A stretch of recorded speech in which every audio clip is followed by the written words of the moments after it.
Hey, rock stars, welcome back to Mission Accepted podcast. Kind of like the place to be when you want to learn about the all of the fun that you can have being an entrepreneur, jumping off the cliff. It's all uphill. You are a multifaceted rock star group of listeners, and you're like, uh-oh, why is she calling us that today? Because I call you something different, but you're probably starting to pick up that when I use that incredible word for you, it's really describing the guest as well, because Jenn's here. I mean, she is an incredible woman that helps people. She's a powerful coach. She really doubles down on the mindset side of it. But the reason why I said you're such a diverse and you're open and you're multifaceted is because ever since I've met this woman, we have had different conversations based on projects that I'm doing, based on things that she's doing. And she's really done it all. And of course, organically, one thing goes to the other, but she's probably one of the most diverse people that I know, yet she's been really grounded. I mean, and she gets it done. So, I can tell you, and when I say get it done, doesn't mean it gets done in one day, because when she decided to go back to school, it took her 7 years to get where she wanted to go, because she wanted to throw a couple of children in the mix, like 4 of them, decided to become, a reverend. She comes from a long lineage of teaching. She wants to work with people. They just did their first service last year at the church that was built. I mean, she's got stuff going on. But when you meet her, you wouldn't know that. She's very composed, has it going on. So I'm like, you got to come teach us some mindset tips, because you clearly have a lot going on in there, but you're able to handle it. So Jenn, such a pleasure. It was a pleasure to be on let me tell you, let's see, she's a podcaster, has a podcast for the environment. So I was able to pop on there and talk about the power of, oh my gosh. Okay, so there you go. Let's see if we're all back. Okay, so that's what happens when you have a ring. And things happen sometimes, technology. So I'm going to fix my technology while we're going to hear Jenn talk about coming to the show. So welcome, Jenn. And by the way, we don't edit even when I bleep. We don't edit even when I bleep. So yes, they're going to see this. Yes, everyone's going to hear this clunk on my desk, but that's how it goes. So welcome to the show. Thank you. Thank you so much. It's such a pleasure to be here, and I love that you don't edit. It's good to be real. Yeah, right? As I'm putting this back together here. Okay. So let's hope that doesn't happen again. All right. I was just saying I should really glue this. Okay. I'm going to put it in the safe one. So, I'm talking about mindset. I mean, we're talking about all the things that I've known you to do and known you to be. So, I mean, share with us a little bit about kind of how you got here, but what was going on for you? Like, as a mindset coach or someone who's come to be able to do that for others, what made you decide to go from, teaching and schooling and helping others and, deciding to be a reverend in there? Like, kind of give us some background, because I don't know about you, but have we not heard over and over and over again, like, just do one thing, just focus on one thing and you'll have so much success. You might die of boredom, but I always say it's better to die tired than bored. So tell us about that. Tell us about that. I like that. Yeah. Yeah, I think that was the key word, is bored. I started out very young wanting to go to theater school. That was my big dream. I was in theater when I was younger. We moved across the country when I was small, and we were very poor and single mom who ended up putting herself through nursing school. And we moved to British Columbia when I was, I don't know, 13 or something. Finally borrowed money to get a car, because you couldn't live here without a car in those days. And and my whole dream was to do theater. I wanted to do that. I used to put on plays in the front yard when I was little for all the neighborhood kids. And but that wasn't a real job. That wasn't an option, and no one in my family had money to send me to school. So I ended up saying, well, what should I do? And my mother was a nurse. My grandmother had gone back to school at 50 and become a licensed practical nurse and worked until mandatory retirement at 65. So I thought, well, I'll go into healthcare, but I am not going to be a nurse, because I am not touching all that yucky stuff. So I went in, I took training at Vancouver Community College in something called nursing, well, it was called Health Unit Coordinator or Nursing Unit Clerk at the time, which is the person who organizes everybody else. And because I was a bit, and maybe still am a bit bossy, that suited me fine. And it was to organize the doctors and the nurses. So if the doctor wrote something, you had to decipher what they wrote and translate it so that the drugs came from the pharmacy and the nurses knew what to give and the food came properly and all that stuff. So I did that, and that was fun. I worked in every single area of the hospital that I worked at for about 5 years. And then I thought, is this it? There's no head unit clerk. There's no advancement in this job. It was a union job. It was good benefits, all that stuff. But what could I do? And one day an instructor came by and I said, how do I do what you do? And she said, you have to go get your training to teach adults in the college system. So I went back to school and, meanwhile I was having kids and doing Kids other and stuff. dogs and husbands. Yeah. And so got the training and started out taking over from a nurse who was teaching medical terminology out in University of Fraser Valley in Abbotsford. And so I was very pregnant with my second child, and I had, terrified, walked into a classroom full of adults to teach them, Latin and Greek root words. Anyway, I loved it. And it went from there. I ended up at 3 different universities and really enjoyed helping students launch into what they were going to do next. And one of the things that I was teaching by the end was communications. And they gave me about 30 hours to teach 20-somethings how to communicate. And some of them, I know, and some of them had not even the basics anymore. And I did notice over the 25 years of teaching that the trajectory, that it was getting worse. Mm. And so I thought, I need to do something about communication. And that's when I started a blog. And I thought blogs were for moms that were talking about their kids back in 2010, 2011, right? I'm like, I don't want to do that. And then I discovered Pat Flynn and Cliff Ravenscraft, and I had started a blog called Communication Diva, which was tongue-in-cheek. Yeah. And then I learned about the world of podcasting, and I thought, wait a minute, I like to talk. This is it. So I started a podcast in 2011, which was pretty early, and there weren't very many women in it. Mm-hmm.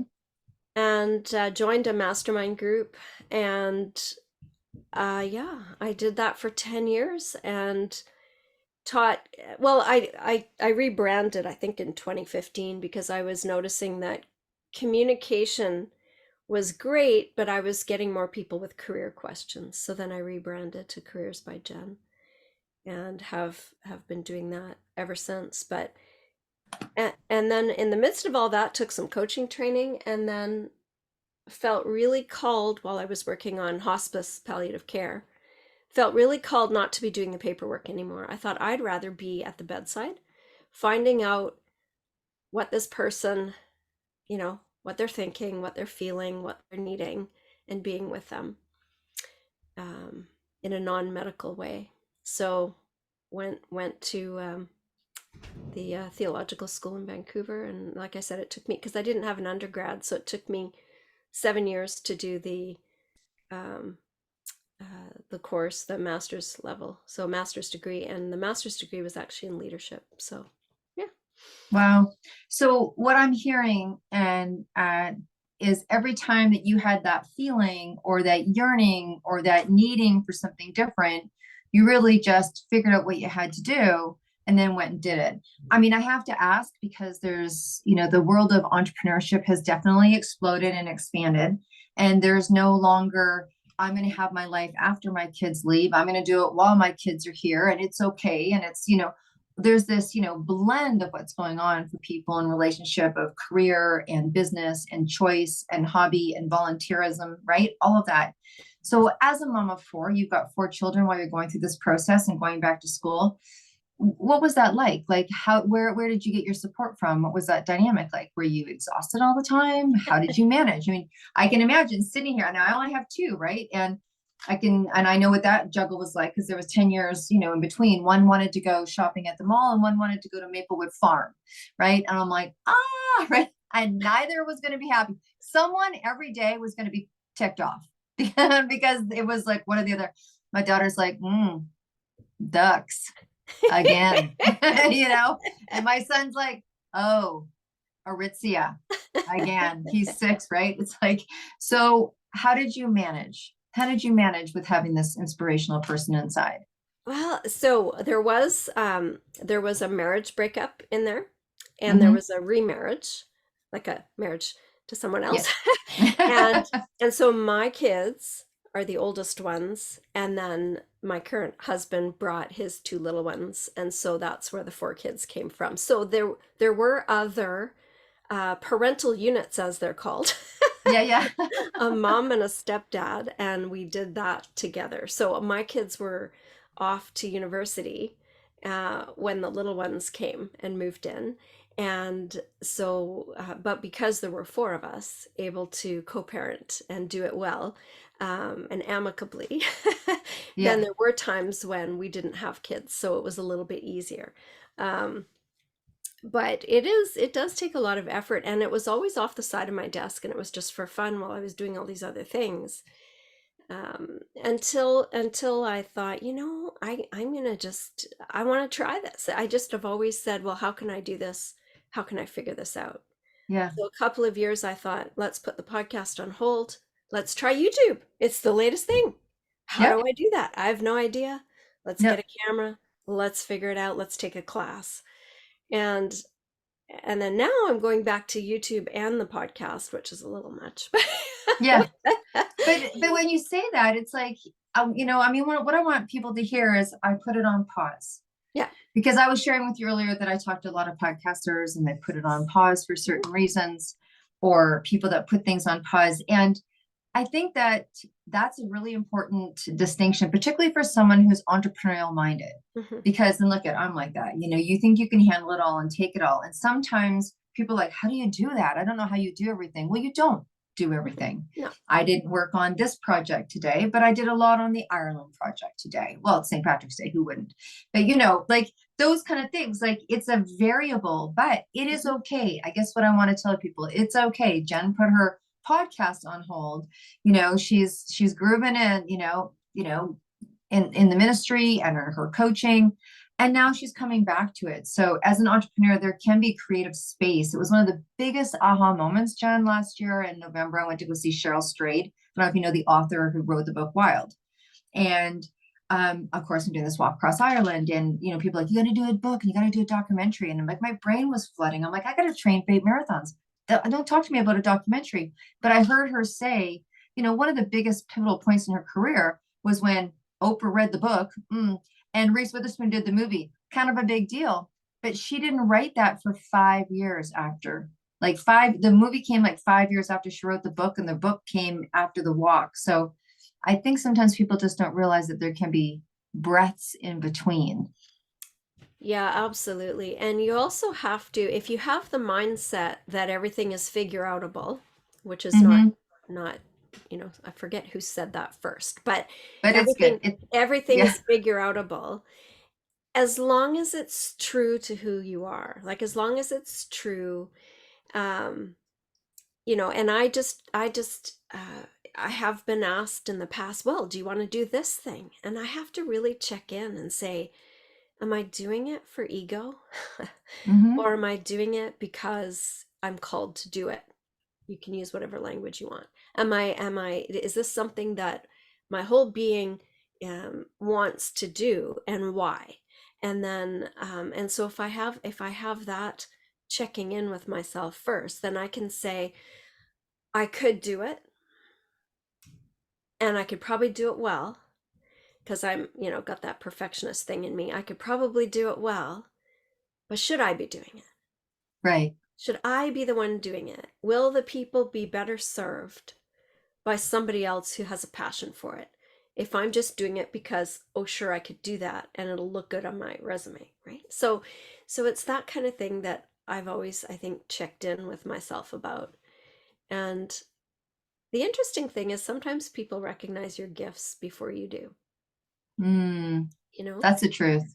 Yeah. And so if you hear it enough, you might want to pay attention to it and say, you know. The Yeah. other thing about mindset that I wanted to talk about is growth mindset. Not everybody has it. You can acquire it. You can work on it. But not everybody has that mindset of where am I going to go next? What is my next goal? What would I like to be doing? And there's a really good book that I read, I don't even know how long ago, called Will It Fly, by one of my mentors, Pat Flynn. And he had an exercise in this book. And I remember being over at Rivendell Retreat Center on Bowen Island, having a little quiet retreat for myself for a few days. And I had post-it notes and I had this exercise. And the exercise it's called the airport exercise. And you ask yourself, if you were in an airport 5 years from today and you ran into an old friend that you hadn't seen in a long time, what would you like to tell that friend if you had to go have a glass of wine in the airport, restaurant? What would you like to tell that friend about your health, about your life, about your career, about your relationships, about your money? um, what would you like to tell them? And then you write all that out, and then you reverse engineer it. So how can I be fit? If that's one of your goals, how can I have great relationships, etc., etc. And that exercise was quite pivotal for me, especially around fitness and health. And yeah, and so it's you have some control Mm-hmm. if you take Mm-hmm. it. That that's it's interesting that you say that. Thank you for the reminder. I had a woman who was seeing a coach and she's like, I think you should talk to him. And we went through that exercise and I actually audioed that exercise, the answers. It was also a pivotal moment for me. And he was like, pretend you see me in the airport 5 years from now, right?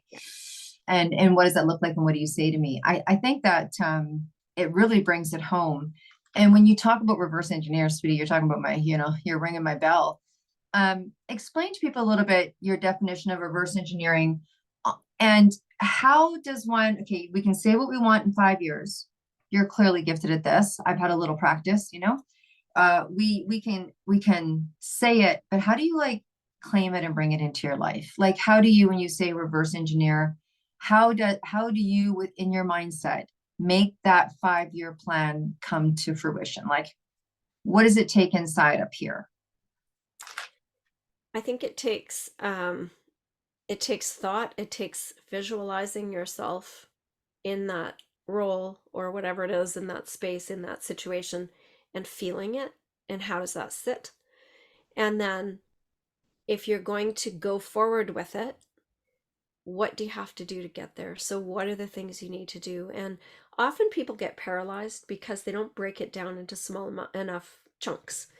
They Mm, get paralyzed because, oh, well, I could never do that. And that negative self-talk is part of what gets in the way of growth mindset.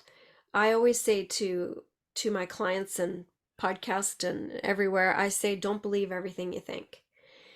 Because our mm-hmm, brains are trying to keep us safe, and they're trying to keep us in the familiar lane. And the minute you step out and stretch and risk a little bit and try and step out of that, it's like, oh, something might be happening. So um, the problem with that is that if you're telling yourself you can't do it, when then you won't be able to do it. So it's pay attention to your language. What are you saying to yourself? And instead of saying, well, I could never do that, maybe you could say, I can't do that yet, which changes that, right? So, what will mm-hmm, it take for me to be able to do that? When I started YouTube, I had no idea how to do YouTube. I had a camera, a phone, right? But I had no idea what it took to even work the system. I'd watched YouTube videos, but I'd never uploaded anything. I didn't know anything about thumbnails. I didn't know anything about the algorithm. And so, how do you, step by step by step, go back far enough to learn what you need to learn and learn from people who've been there before you, who've done it well? mm-hmm. Yeah. Well, isn't that, I think, one of the reasons why a lot of people, yourself, myself, and many people that have an expert in an area or they're gifted in an area have really felt the calling as the world of entrepreneurship has come up. It's like people go, my gosh, there's so many coaches out there. And I'm like, well, because there's so many people that really want to help people.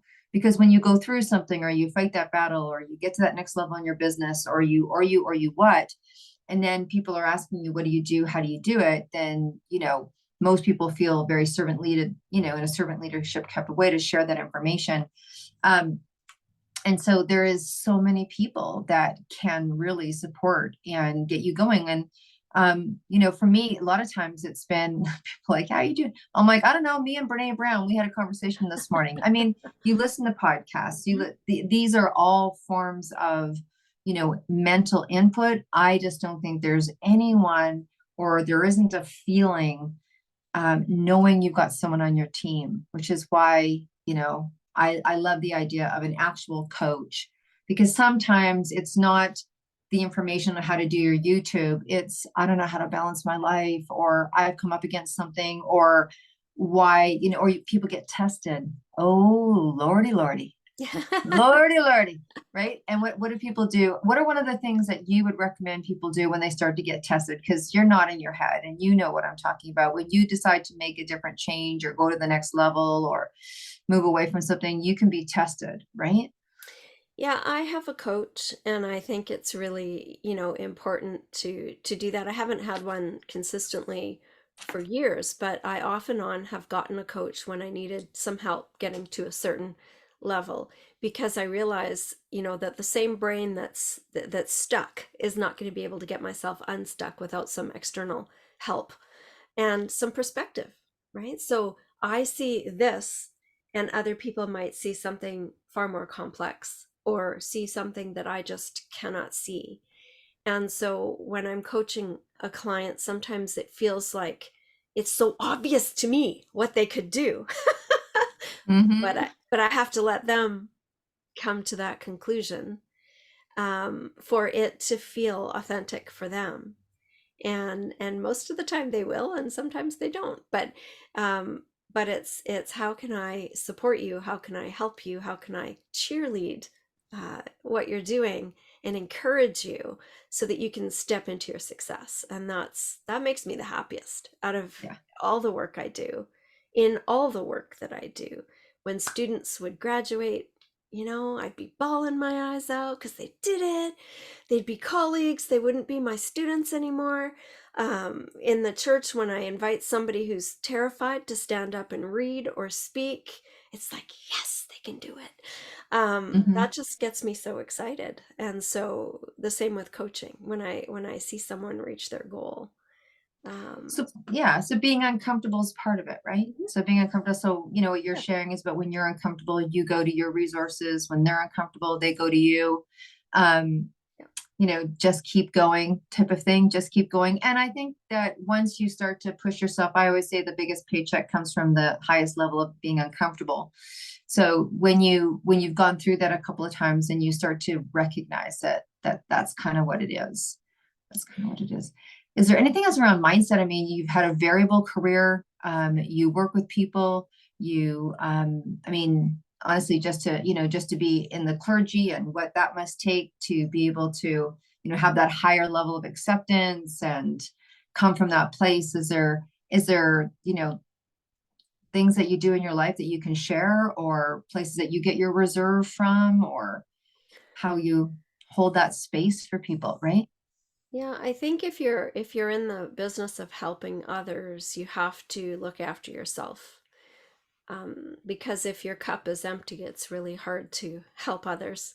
And so we have a practice every morning. We meditate. My husband and I sit for 20 minutes and meditate together, and take that time just to be in the fresh air, to be outside, to breathe in, to have some centering time. I garden when Mm-hmm. it's nice out, Mm-hmm. which it is today. And so there are those things that help me to stay grounded.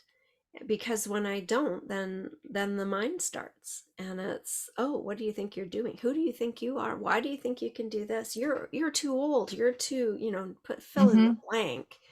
I had a guy on Yeah, fill TikTok. in the blank. Yeah. Yeah, I had a Yeah. guy on TikTok because, of course, I tried TikTok, right? Yeah. And I had a guy on TikTok who said, "Grandma, stop making TikTok videos." And I thought, wait a minute. So I said, "I'm very proud to be a grandma. P.S." I Yeah, said, yeah. I am delighted that I am a grandma. And why should I stop making TikTok videos? Anyway, we had this little back and forth. In the end, he apologized. Which not all people who say nasty things on social media do, right? But I think I made him feel a little bit bad. And I thought, tell me more. Why should Yeah. I? Tell Just me stop more. What if watching I, if you don't want to watch me. yeah, that's right. I'm pretty sure you have choices. And one of them would be to not watch my videos. You know what I mean? Like, So funny. So funny. Anyway, but I actually liked that exchange because he yeah. was actually quite sweet in the end. I thought, be careful who you're Yeah, trying to that's right. insult. Don't let the word grandma I give love you it. a, I and take that's it. it, right? I mean, I think that's it too, right? We have these labels that that we put on ourselves, or, oh, that person is this or that person's that. And then we attach, like, he attaches what he thinks a grandma should be, or, Yeah. you attach what you think someone this age should be. Or I was talking to a woman this morning, and, she's like, people our age, they think it's all over by now and blah, blah, blah. And I'm like, how old are you? She's like 45. And I'm like, I'm 58. I don't think like Yeah. that. Yeah. Yeah. Right? She's like, oh my gosh. So I think it's what we think, like Hmm. what we think that age, that somehow we project onto other people. That doesn't help either.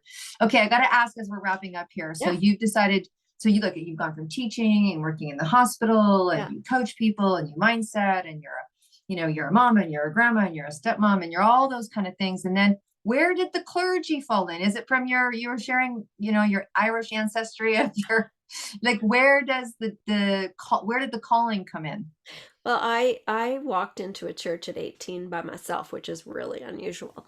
And I had met the minister there on stage. Had been in a theater group because my first passion was being on stage. And I had met him in a local community play. And I had actually gone to school with his daughter. And so he and his wife were part of this theater group. And I said, well, I'm going to go see what you do for a day job one day. And I walked in and never left. And having been someone who didn't have roots, who moved all across the country my whole growing up years, I suddenly found a whole bunch of grandparents, and I found a whole bunch of aunties and uncles, and people to connect with. And so I stayed, in different ones around the Lower Mainland, but I stayed in the church, and I would volunteer, and I would speak, and I would teach Sunday school, and my kids were baptized and raised in the church. And people started to say, when are you going to go to school? When are you going to do this? And I was, like I said, sitting in hospice palliative care working. And um, every once in a while, someone would say, would you come do a prayer? Okay. So off I would go and be at somebody's dying bedside, which was the most sacred place to be. People used to say, how could you work there? Isn't it so awful? And I'd say, no, out of the whole hospital, and I worked in every single unit of that hospital, there's more love on palliative care than anywhere else because there's no time left. Everybody drops everything and they stop Mm, everything that's unimportant, and they come and they sit and they're with people. And I said, there is more. I've seen weddings there. I've seen, you name it. And I said, I would like to do this, but do it in a different way, not just do the paperwork, right? So mhm, that was mhm. the real final straw. And I started going to school, and I would take one course at a time. And finally they said, Jen, you've taken all the courses you're allowed to take until you commit to a degree. What's it going to be? Okay. Okay. So, Okay. Awesome. I just really wanted to know that story and hear your story. And I think that there's a lot of gold in that story. Okay, look, so you help people. It's, I mean, I'm like, what's your company? You're like, Careers by Jenn. And I'm like, of course it is. So if people want to reach out to you, how can they do that? And then I have one final last question for you, girl. okay. Careers by Jen with two N's. anywhere. So Instagram, Twitter, Facebook, my website, careersbyjen.com, my YouTube channel, which I'm trying to grow right now. So if you want to help me out, come subscribe. Yeah, anywhere you find Careers by Jen.